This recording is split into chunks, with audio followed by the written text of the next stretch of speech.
안녕하십니까. JTBC 저녁 뉴스입니다. 중복인 오늘 전북은 완주 35.3도, 정읍 34.8도 등 더웠습니다.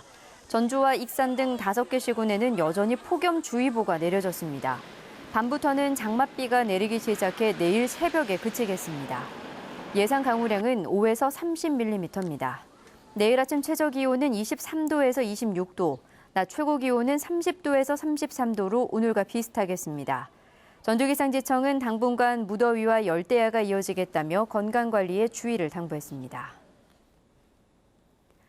부정청탁과 금품 수수를 금지하는 이른바 김영란법이 시행되면 농축산물 가운데 인삼이 가장 큰 피해를 입을 것으로 예상됐습니다. 한국농촌경제연구원에 따르면 김영란법이 시행되면 농축산물 선물 수요가 최고 32% 줄고 품목별로는 인삼과 한우, 과일, 화훼 순으로 생산액이 줄어드는 것으로 나타났습니다. 전라북도는 이 같은 분석을 토대로 피해를 최소화하기 위해 가격이 저렴한 제품의 생산을 장려하고 다음 달 2일에 관계기관들이 참여하는 대책회의를 열기로 했습니다. 내후년 3월 이전 예정인 전주 송천동 항공대대 주변의 비행안전구역 일부가 추가로 해제됐습니다.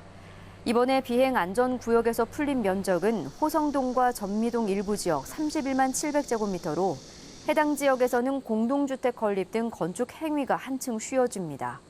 항공대대 주변 비행안전구역은 지난 2014년 2,620만 제곱미터에서 173만 제곱미터로 93%가 줄었고 이번에 다시 142만 제곱미터로 줄게 됐습니다. 지난 19일부터 나흘 동안 부분 파업을 한 현대자동차 전주공장 노조가 오늘 하루 또다시 부분 파업을 했습니다. 현대차 노조는 사측과의 임금 협상에서 합의점을 찾지 못해 오늘 1조 근무자가 4시간, 2조 근무자가 6시간씩 각각 부분 파업을 했다고 밝혔습니다. 현대차 노사는 임금 피크제 등 견해차가 큰 안건에 대해 이견을 좁히지 못해 다음 달 초 시작되는 여름 휴가 이후로 협상 타결을 미뤘습니다. 현대중공업 군산조선소의 정상화와 현대자동차 전주공장의 노사 협력을 촉구하는 목소리가 이어지고 있습니다. 전북 경제살리기 도민회의는 현대중공업과 현대자동차는 전북 경제의 구심점 역할을 하고 있다며 정부가 현대중공업 군산조선소를 지원하고 현대차 노사가 전주공장 활성화를 위해 협력해야 한다고 주장했습니다. 앞서 지난 25일에는 전북 상공업계와 경제단체가 기자회견을 열고 현대중공업과 현대자동차의 정상화를 촉구했습니다. 한편 민주노총 전북본부는 전북 상공업계 기자회견에 경제통상진흥원과 전북자동차기술원 등 전라북도 출연기관이 참여한 것은 전라북도가 재벌 편들기에 나선 것이라며 도민 전체의 이해를 대변해야 한다고 주장했습니다. 국민연금공단 기금운용본부가 올해 하반기에 30여 명의 기금운용 인력을 채용합니다. 기금운용본부는 글로벌 운용 역량을 강화하기 위해 정원을 지난해 말 220명에서 올해 260명으로 늘렸고 이에 맞춰 오는 9월까지 30여 명의 기금운용 인력을 채용하기로 했다고 밝혔습니다.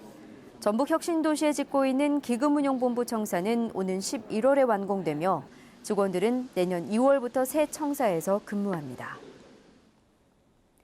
지난해 12월 88 고속도로에서 이름을 바꾼 광주 대구 고속도로에 영호남 화합을 위한 동서 만남의 광장이 문을 열었습니다. 광주 대구 고속도로 경남 함양 구간에 자리한 동서 만남의 광장에는 남원과 장수, 순창 등 광주 대구 고속도로가 지나는 8개 시군의 농특산물 직거래 장터가 설치됐습니다. 또 8개 시군이 문화 공연을 펼치고 지역 축제를 홍보할 수 있는 야외 공연장이 마련됐습니다. 입점을 놓고 갈등을 겪어온 롯데 아울렛 군산점의 신축이 조건부로 승인됐습니다. 군산시는 롯데쇼핑이 신청한 롯데 아울렛 군산점이 전라북도 건축심의위원회에서 주차장 마감재 변경과 옥상 이용 고객 편의 등을 보완하는 조건으로 통과됐다고 밝혔습니다. 롯데 아울렛은 페이퍼 코리아를 이전하기 위해 현 공장터를 복합단지로 개발하기 위한 핵심 사업이지만 대기업 유통점포 진출 시 상권 침해를 우려한 소상공인들의 반발로 갈등을 겪어왔습니다. 완주군이 교통계획 수립과 교통영향평가가 의무화되는 도시교통정비지역으로 지정됐습니다. 국토교통부는 혁신도시 조성으로 인구가 늘어난 완주군 등 전국 9개 도시를 도시교통 정비지역으로 추가했다고 밝혔습니다.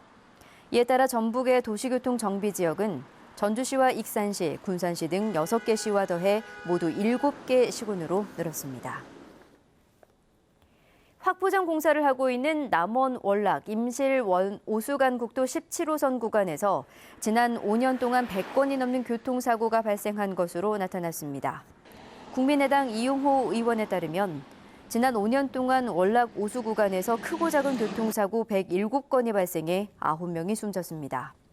이용호 의원은 지난 2009년부터 시작된 확포장 공사가 늦어지고 있는 것도 문제지만 교통사고가 100건 넘게 발생한 상황을 이해할 수 없다며 익산지방국토관리청 등을 상대로 안전시설물 관리가 제대로 됐는지 따지겠다고 밝혔습니다. 중금속 등 유해물질이 검출된 학교 우레탄 트랙이 내년 상반기까지 모두 교체될 것으로 보입니다. 교육부는 오늘 전국 시도 부교육감 회의를 열고 국가시책 특별교부금과 추경 예산 등을 투입해 이번 여름방학 중에 중금속 오염이 심한 우레탄 트랙을 먼저 교체하고 나머지를 내년 상반기까지 교체하기로 했습니다. 전북에서는 우레탄 트랙이 설치된 143개 학교 가운데 67.8%인 97개 학교에서 기준치를 넘는 중금속 등 유해물질이 확인됐습니다. 지역위원회 정비를 마친 더불어민주당 전북도당이 다음 달 13일에 새 도당 위원장을 선출합니다. 더민주 전북도당은 다음 달 초 공모를 거쳐 13일에 도당 위원장 선출을 위한 정기 대의원 대회를 열기로 했습니다. 더민주 전북도당은 어제 전주 을과 김제부안 지역위원장 경선에서 이상직 전 의원과 김춘진 전 의원을 각각 선출하고 10개 지역위원장 인선을 마무리했습니다. 올해 수족구병에 걸린 학생이 지난해보다 3배 이상 늘어난 것으로 나타났습니다. 올해 상반기 전북교육청에 보고된 수족구병 감염 학생은 모두 88명으로 지난해 상반기 27명에 비해 3.2배 늘었습니다. 수족구병은 손과 발, 입안에 물집이 생기는 전염병으로 주로 영유아와 어린이에게서 많이 발생합니다. 질병관리본부는 수족구병은 치료제나 예방 백신이 없기 때문에 무엇보다 손 씻기 등 개인 위생을 철저히 해야 감염을 막을 수 있다고 밝혔습니다. 전주지법 형사 6단독은 여성들의 특정 신체 부위를 스마트폰으로 몰래 찍은 혐의로 기소된 당구장 주인 43살 김모 씨에게 징역 6개월에 집행유예 1년을 선고했습니다. 김 씨는 지난해 5월부터 반년 동안 자신이 운영하는 전주의 한 당구장에서 18차례에 걸쳐 여종업원과 손님의 특정 신체 부위를 몰래 찍은 혐의로 기소됐습니다. 잠시 뒤 방송되는 JTBC 8시 뉴스 예고입니다. 군산시가 섬 지역 관광객 유치를 위해 섬 가꾸기 사업을 추진하고 있습니다. 주변 환경과 특성을 충분히 고려하지 않는 점이 논란이 일고 있습니다. 폐석산 문제로 훈역을 앓고 있는 익산시가 종합 대책을 내놨습니다. 문제가 된 석산의 폐기물 매립과 지하수를 조사할 예정인데 주민들은 전체 석산에 대한 광범위한 조사를 요구하고 있습니다. 지난 2010년부터 초등학생 보조교재로 지역 교과서가 도입됐지만 견학 프로그램이 아예 없거나 너무 부실하다는 지적이 나오고 있습니다. 전주시가 전주 덕진공원을 천년의 사랑을 주제로 한 관광공원으로 만들기로 했습니다. 한옥마을의 버금가는 관광 명소로 만든다는 목표입니다. 잠시 뒤 JTBC 8시 뉴스에서 자세한 소식 전해드리겠습니다.